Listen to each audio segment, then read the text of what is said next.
अस्सलाम वालेकुम दोस्तों, आज हम बात करने जा रहे हैं एक बहुत ही अहम और इंटरेस्टिंग लफ्ज़ पर, डिटरमाइंड। डिटरमाइंड का मतलब क्या होता है और इसका इस्तेमाल हम उर्दू में कैसे करते हैं, इस पर आज हम गुफ्तगू करेंगे। डिटरमाइंड का उर्दू में मतलब क्या है? डिटरमाइंड का सही तर्जुमा होता है अज़्म या इरादा।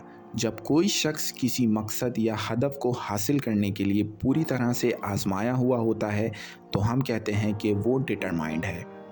चलिए कुछ एग्जाम्पल्स से देखते हैं। अगर कोई तालिबे इल्म रात भर पढ़ाई करता है ताकि उसको अच्छे ग्रेड्स मिल सकें तो हम कह सकते हैं कि वो बहुत डिटरमाइंड है अपनी तालीम में कामयाबी हासिल करने के लिए। और अगर कोई शख्स अपनी फ़िज़िकल फ़िटनेस इम्प्रूव करने के लिए रेगुलर एक्सरसाइज करता है तो उसको हम कह सकते हैं कि वो डिटरमाइंड है अपने जिस्म को सेहतमंद बनाने के लिए। तो दोस्तों, डिटरमाइंड होने का मतलब है अपने इरादे में पूरी तरह से जज्बात और मेहनत डालना। अगर आप भी किसी मकसद में डिटरमाइंड हैं तो यकीन रखिए आप ज़रूर कामयाब होंगे। शुक्रिया दोस्तों, और अपना ख्याल रखिएगा। डिटर्मिनेशन से भरा हुआ हर कदम आपको अपने मकसद के करीब लेकर जाएगा इंशाअल्लाह।